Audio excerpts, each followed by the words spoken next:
आज आप सुनेंगे अगहन मास की रविवार व्रत कथा और ब्राह्मण ब्राह्मणी का खूब सुंदर एक कथा। इस कथा को आप जरूर श्रवण करें। सूर्य भगवान का कृपा से आपका घर धन धन से भर जाएगा। रवि देवता भी आप पर बहुत प्रसन्न होंगे और आपको सारे मनोकामना पूरा कर देंगे। सूर्य भगवान और ब्राह्मण की कथा। एक गांव था। उस गांव में एक ब्राह्मण और ब्राह्मणी रहा करते थे। ब्राह्मण देव बहुत कोढ़िया था। वो काम करना नहीं चाहते थे। वो बस सूर्य भगवान को पूजा करता और जाकर घर के अंदर सो जाता। ब्राह्मणी कहती कि हे ब्राह्मण देव, अगर आप बाहर नहीं जाएंगे तो काम कैसे करेंगे और हम लोग का भोजन कहाँ से आएगा।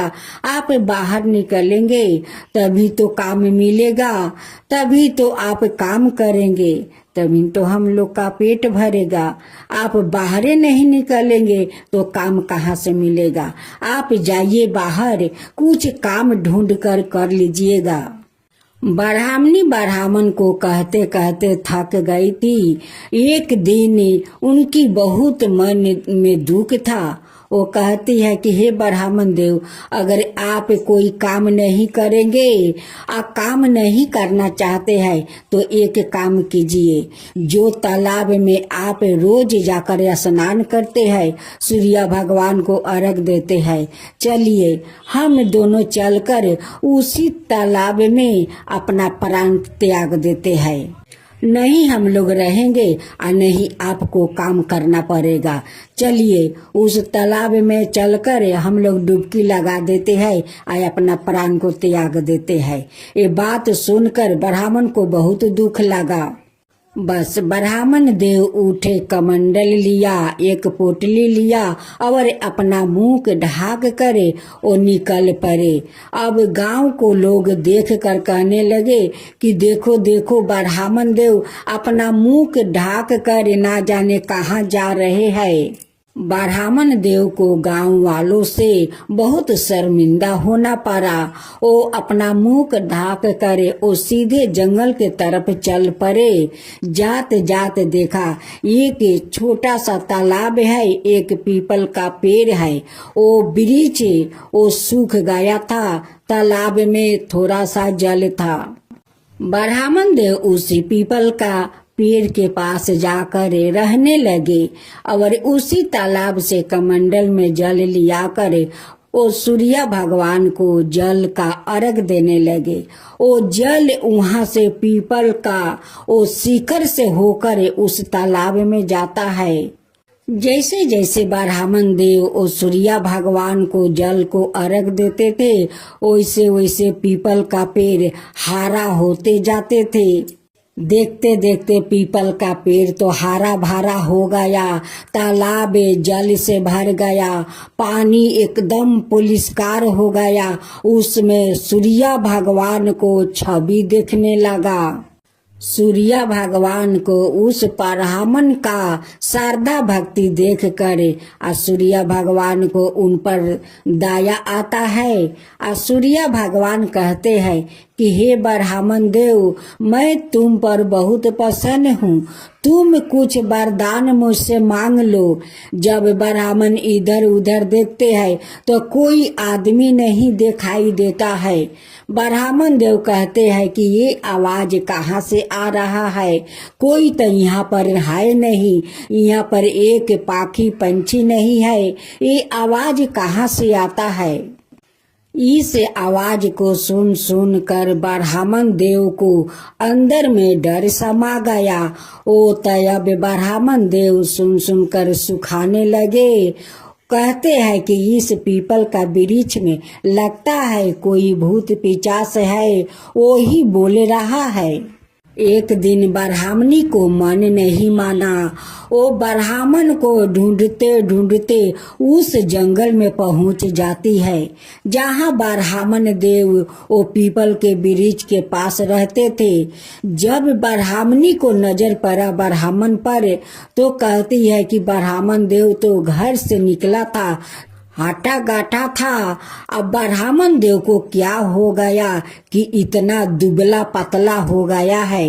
ब्राह्मणी ब्राह्मण देव से पूछती है कि हे ब्राह्मण देव, आप तो घर से आए थे तो बहुत स्वच्छ थे, हटे घटे थे, अब आपको क्या हो गया है कि आप इतना दुबला पतला हो गए हैं। ब्राह्मण देव कहते हैं कि क्या कहूँ ब्राह्मणी, जब मैं इस तालाब में स्नान करता हूँ, सूर्य भगवान को अर्घ देता हूँ, तभी आवाज आता है कि हे ब्राह्मण देव, मैं तुम्हारा श्रद्धा भक्ति देखकर मैं बहुत प्रसन्न हूँ, तुम मुझसे कोई वरदान मांग लो।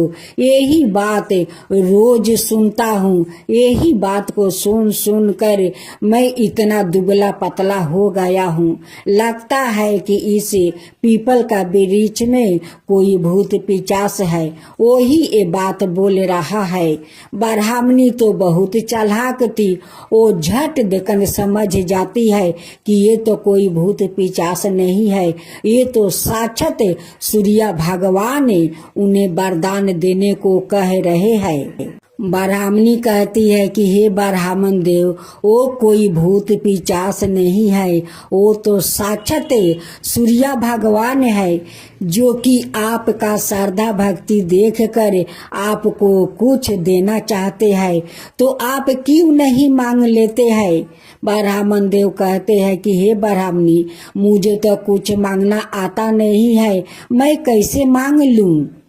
ब्राह्मणी ब्राह्मण देव से कहती है कि जब आप काल सूर्य देव को अर्घ देंगे और जब ये आवाज आएंगे तो सूर्य देव से यही कहना कि हे सूर्य भगवान, अगर आप मुझ पर प्रसन्न है तो मुझे 9 खंड का महल दीजिए। महल के अंदर सोने के पलना, पलने में परपोता, दास दासियों, धन दौलत। जब मैं महल में जाऊं तो दास दासियों को, परपोता को सोने का पलना झूलाते देखूं। जब सुबह हुआ तो ब्राह्मण देव तालाब में स्नान किया। सूर्य भगवान को अर्घ देते समय सूर्य भगवान से कहते हैं कि हे सूर्य भगवान, अगर आप मुझ पर प्रसन्न है तो मुझे 9 खंड का महल दीजिए। महल के अंदर सोने के पलना, पलने में परपोता, दास दासियों, और जब मैं महल में जाऊं तो दास दासियों को सोने का पलना मैं झुलाता देखूं। तब सूर्य देव कहते हैं कि हे ब्राह्मण देव, आप तो देखने में भोले भाले लगते हैं, बड़े सीधे साधे लगते हैं, लेकिन आप तो एक बार में सब कुछ मांग लिया।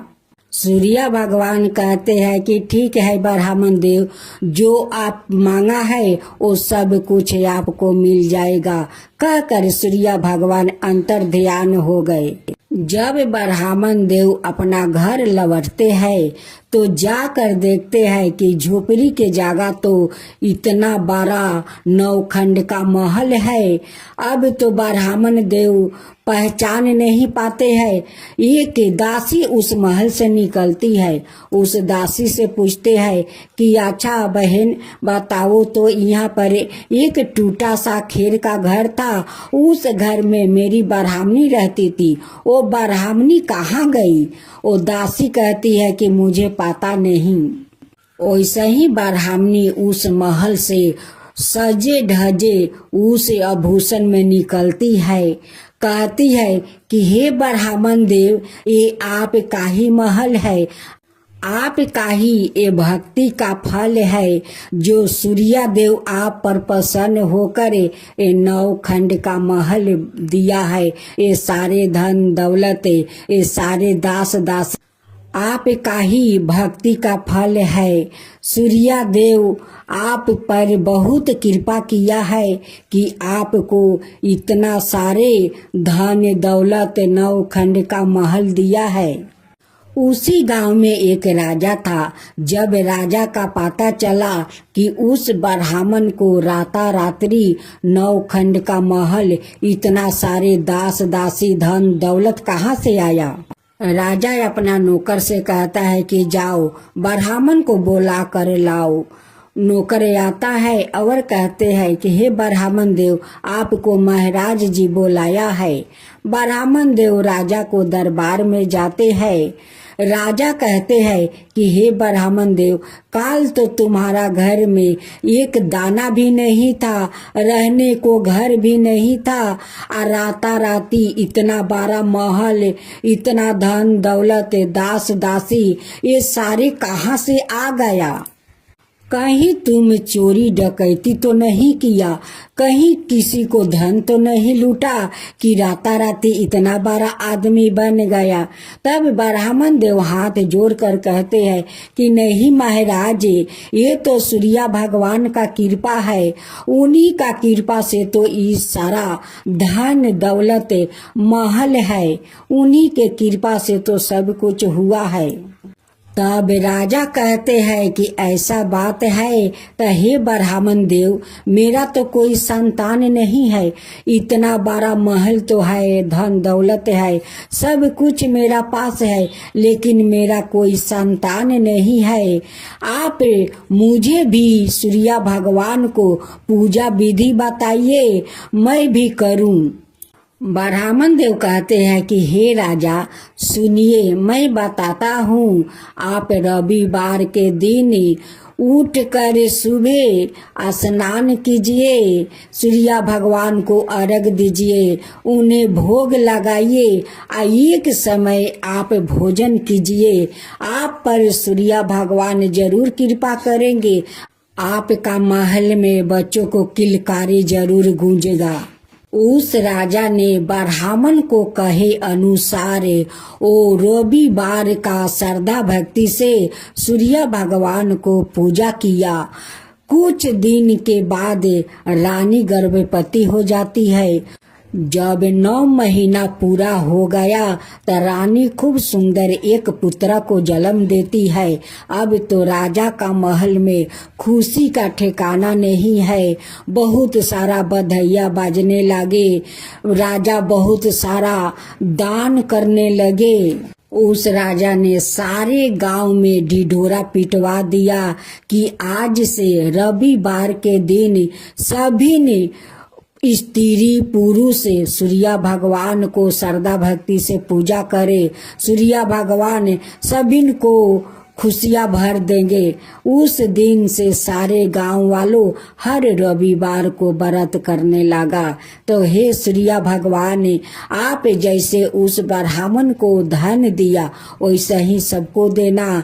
जो कहानी कहे, हुंकार भरे, जो सुने, उन सब के ऊपर कृपा करना। हे सूर्य भगवान, सबके ऊपर कृपा करना। सूर्य भगवान की जय हो, सूर्य भगवान की जय हो।